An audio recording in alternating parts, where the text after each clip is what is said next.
Hey guys, so I'm starting out today's video a little different, just with an image. Um, Today's a hard day for me. Today's date is February 26th, 15 years ago. Today, my life changed.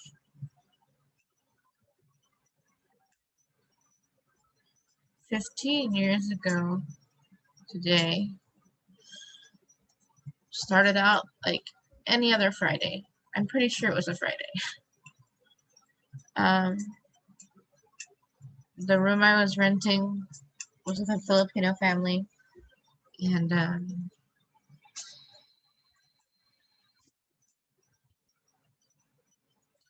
they were throwing a party. So on the 25th, they asked me to invite my then fiance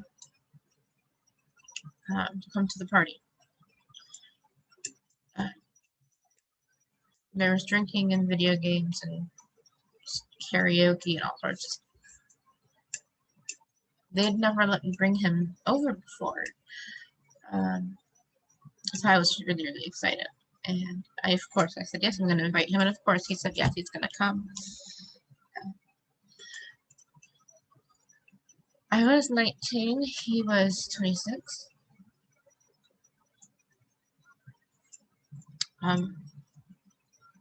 At the time, I used to smoke weed. There was weed there. I didn't smoke their weed. I smoked my own. He did. He smoked their weed, and he drank with them because he was of legal age. 26 is far beyond the age.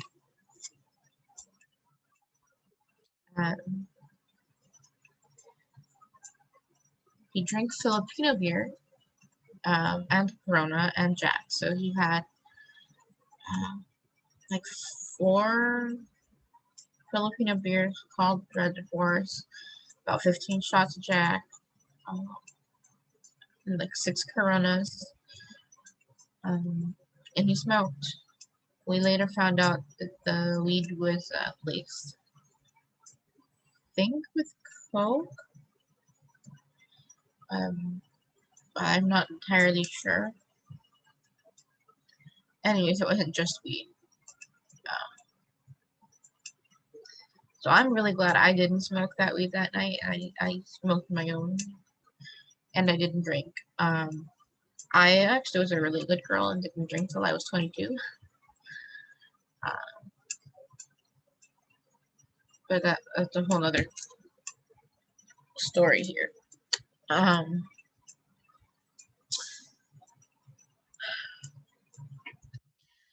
So he got so fucked up at the party. My landlord's roommates, whatever you want to call him, were like, dude, he can't go home like that. There's no way. So I called his mom and let him know that, you know, they gave him permission to spend the night because he's just really, really, really fucked up. So the party winds down, everyone leaves. We go to my room. We start making out, things getting hot and heavy. You know.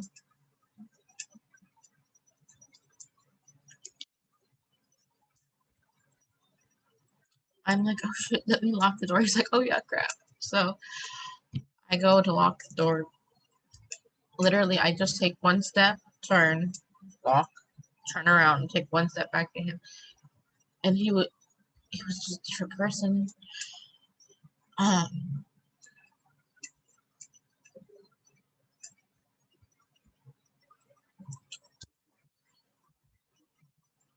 3.5 hours.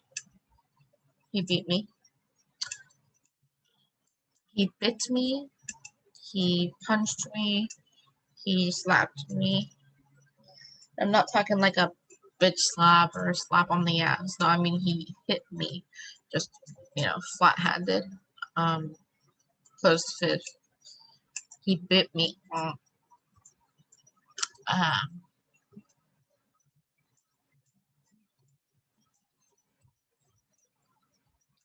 He pissed on me.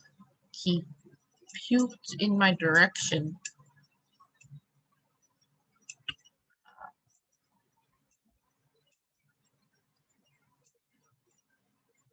He called me all sorts of names. He called me the devil. He called me Cheryl. Cheryl was his ex before me. He called me his dead uncle.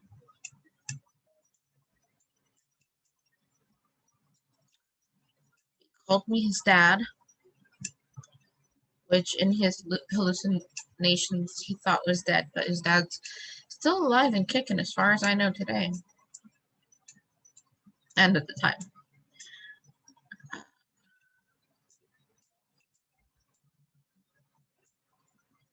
Called me a bunch of bad words.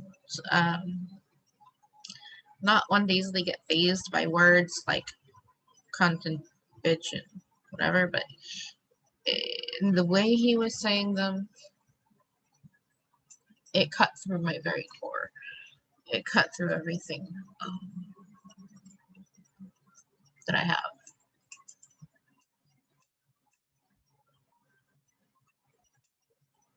I tried to love my way through it. Probably for the first 45 minutes, I was trying to hold his face and kiss him and caress him and tell him how much I loved him and that he didn't need to do this and everything is gonna be okay. Our love is stronger than this and blah blah blah blah blah.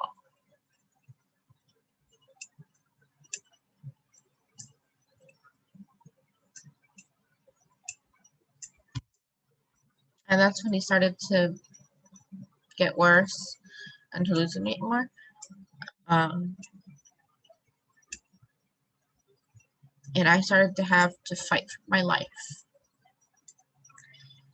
I didn't want to hurt him. No matter what I had to do to survive, I didn't want to hurt him. I loved him too much.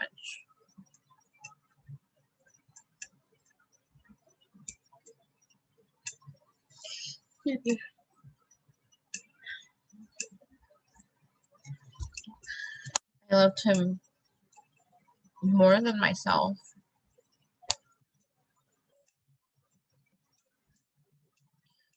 And I would have given anything for him. I didn't want to hurt him, even though he was hurting me on a lot of levels, not just physically.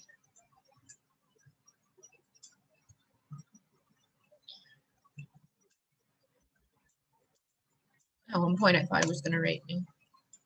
It didn't.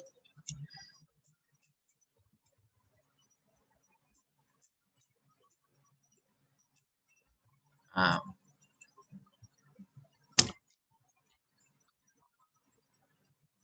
he pissed on me, and I'm not talking like kinky golden shower sex. No, no, no. He literally pissed on me and said that's what I deserve for being such a filthy whore and many other things. Even though I know he has no idea what's going on, I could tell. Like, lights were on, no one was home type of thing, he had left the building. I was 19, the first time I've ever been abused, and I had no idea what to do. The thing that saved my life multiple times throughout the night, watching the show CSI. And I know this sounds stupid and funny, whatever to you guys. I'm talking the original CSI with Grissom and Catherine and Nick and Sarah, whatever. The original CSI. In many of the episodes of CSI, they show sexual assault and they show you how to survive, ways to fight off your perp. When Michael was choking me,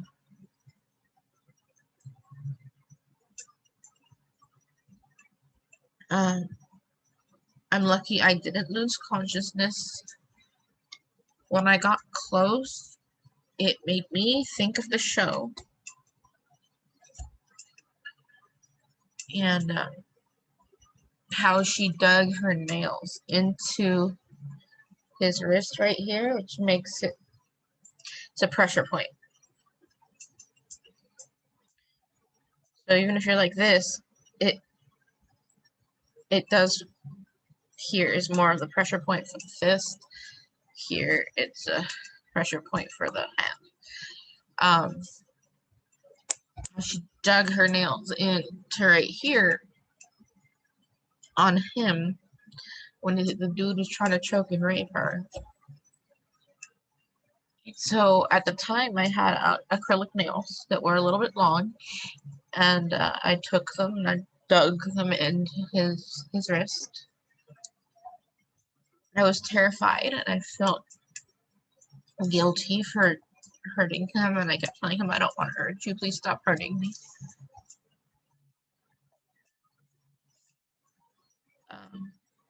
But I did because I wanted to live.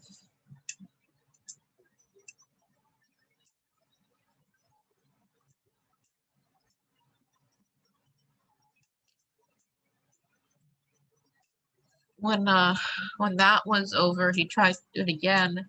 I couldn't get my hands because he had pinned my arms kind of funny to his hands, his wrists. I got them to his face, and I took my nails and I forced a smile with my nails, and there were pinch marks on his face from my nails pulling his face back from me.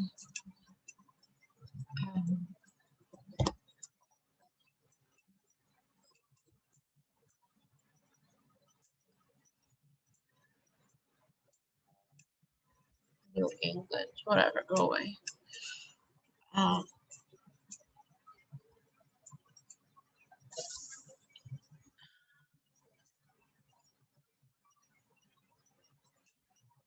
There were some times that I had to play along with his hallucinations in order to avoid more abuse.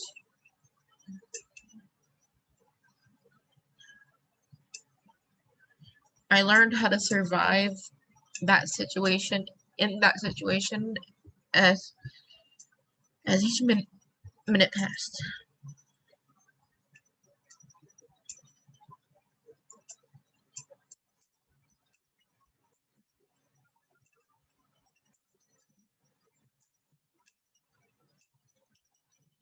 He pissed all over me, my mattress, and my box spring.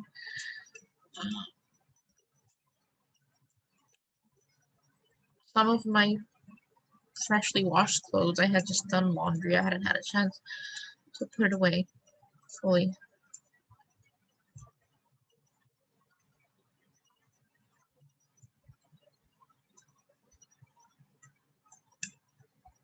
He puked on a lot of my fresh laundry.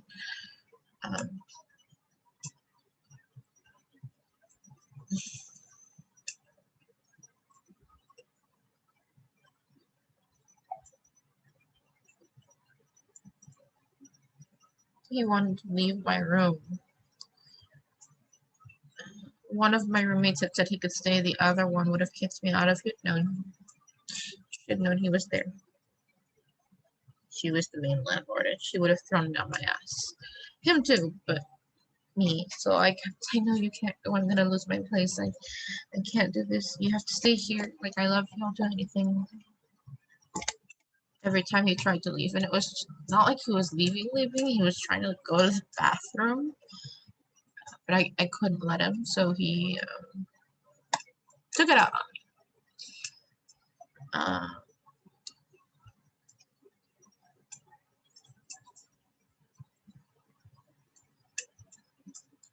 He bit me here,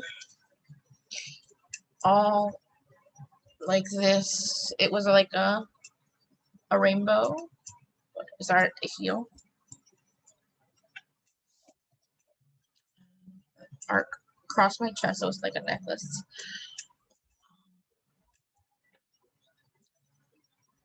It also left marks on my neck. And hickeys, kind of. Um,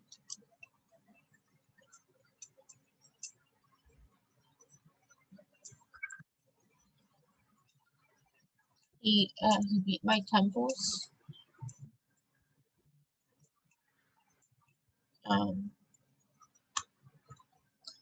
I've lost a lot of my memories because of that. He beat my temples. I think he probably ended up hitting my ears at some point because I had ringing in my ears for like 3 days afterwards.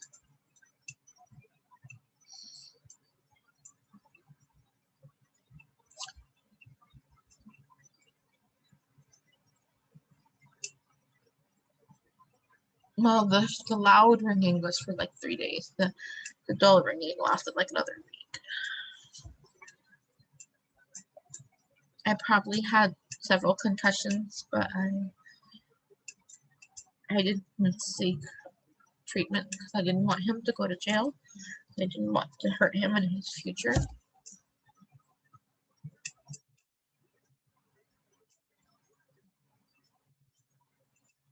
At some point, I told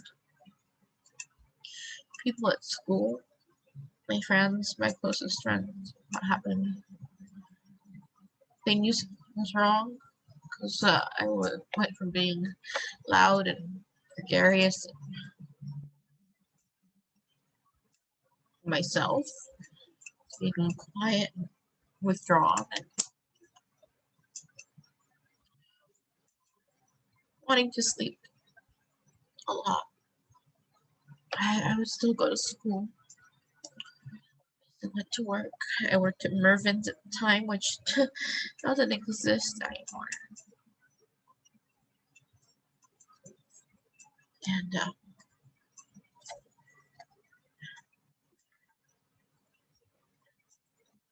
I remember I went to school the next day. So maybe it wasn't a Friday. I went to school the next day. No, yeah, that was on a Friday. The whole weekend I had no idea what to fucking do with myself. Then I went to school. And it was end of February, beginning of March. I don't remember the exact date anymore. I remember wearing a purple shirt. Was it just maybe it was later that day? I can't. My days are all blurred at that point. But I had this cute turtleneck. It was like a lilac color, super light purple. 3/4 length sleeve, ribbed. I still love ribbed shirts. And 3/4 length still my preferred length.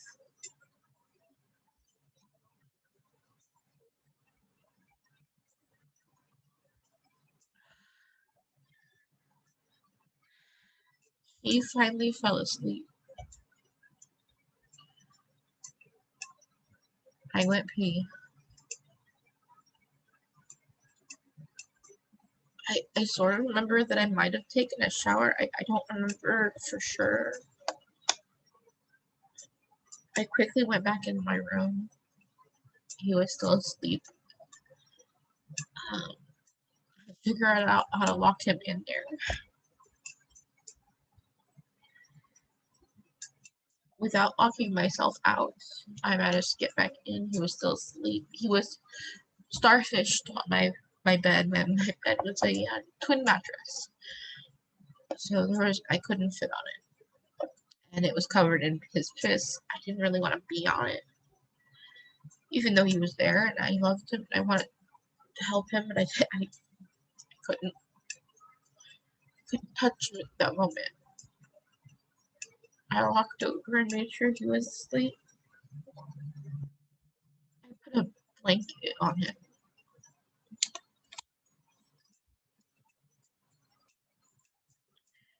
My room had a small walk-in closet with a door that could lock.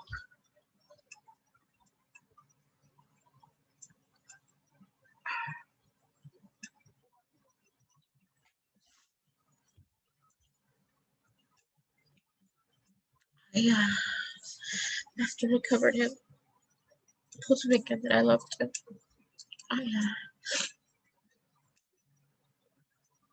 I went into that walk-in closet. I put on that purple turtleneck.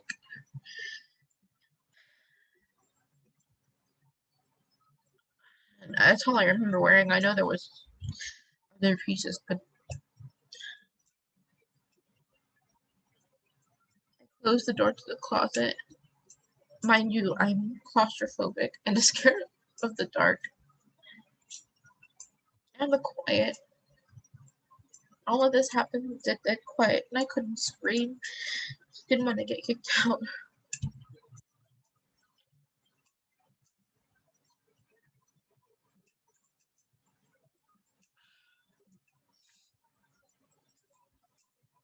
I closed the door, put a bunch of my clean clothes in a pile that were ready to get hung. They didn't get hung. I slept on top of them. I cried myself to sleep for a few hours.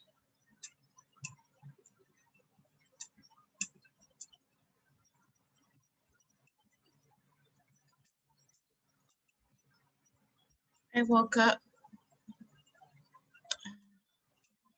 I walked into my room to check on him, and he was awake. And the same person he was before that night. Loving and caring and sweet and sarcastic motherfucker.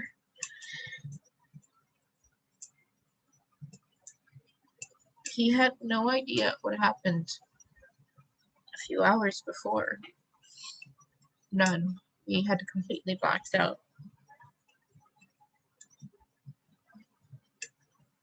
I didn't want to tell him, but I had a hard time letting him touch me.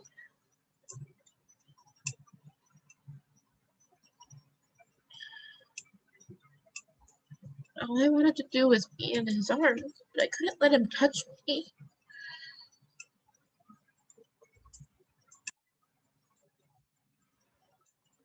I cringed. He put his hand up to my face.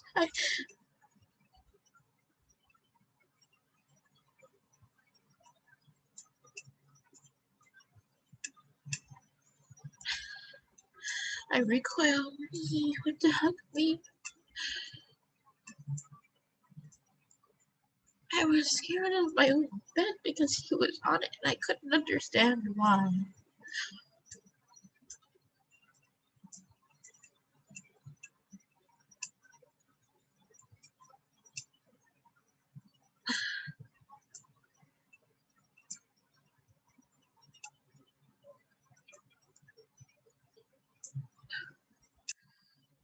After about a half hour of this, I let him touch me. I don't remember where.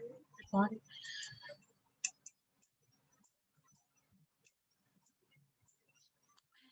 said, "You need to tell me what's going on. Did I hurt you?" Still didn't want to tell him.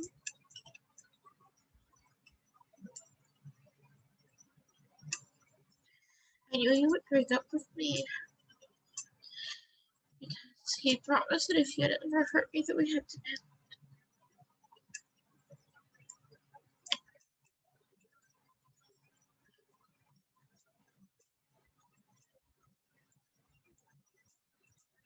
I must have told him because he told his mom. He called his mom. Said it's an emergency and he's picked me up right now. I hurt Nina.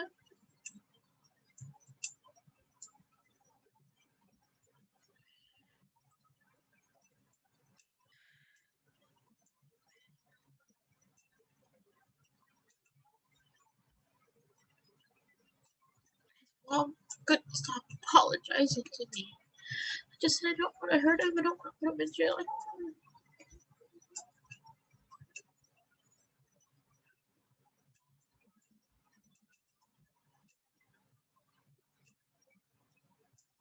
few days or weeks later when I told one of my best friends when it happened if she could just help me get an ice pack. I just need an ice pack because these bruises hurt so much.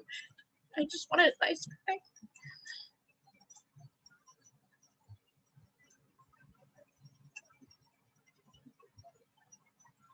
She made me show her the bruises. I showed her.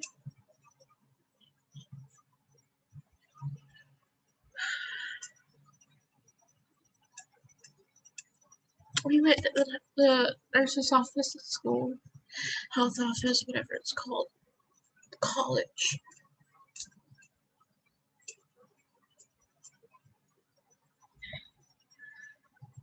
I had to show them the bruises to get the ice pack.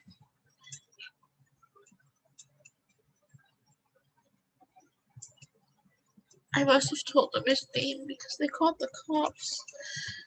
Not in front of me because I begged them to not call.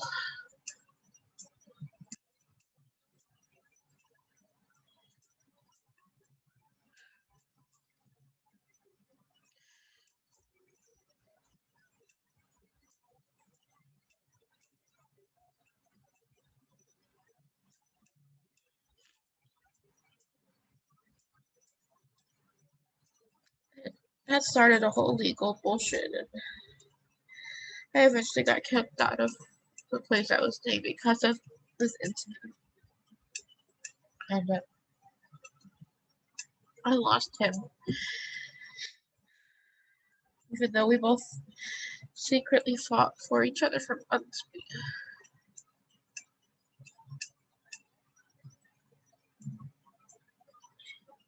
We eventually lost each other.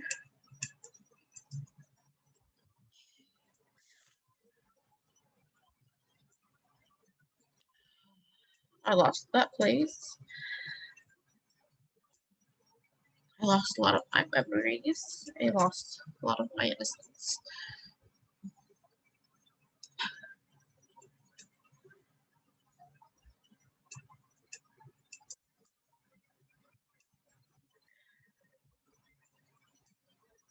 I lost a lot of who I was.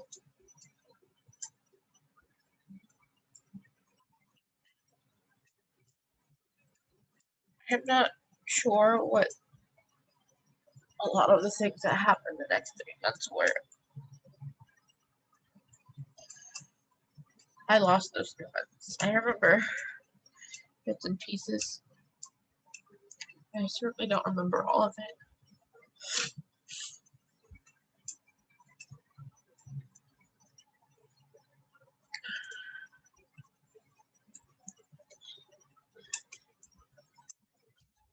Domestic abuse. Never okay. Never.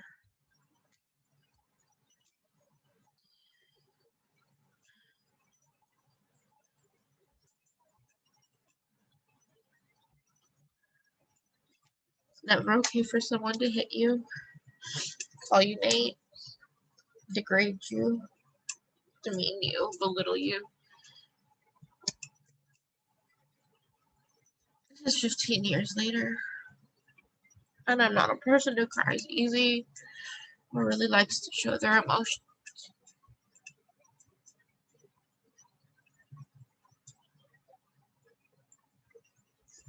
But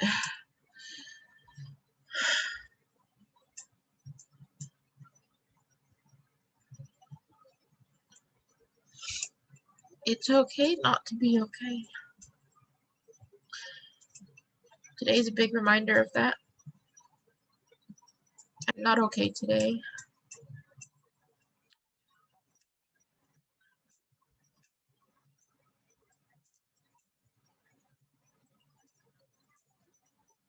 I hope my story helps you, your friends, and your family. My friends and my family are what got me out of this. TV shows saved my life in a very awkward way.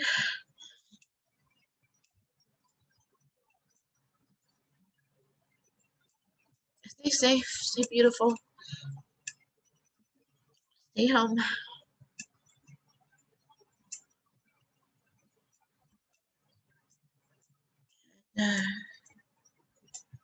Hopefully I'll talk to you on a happier note.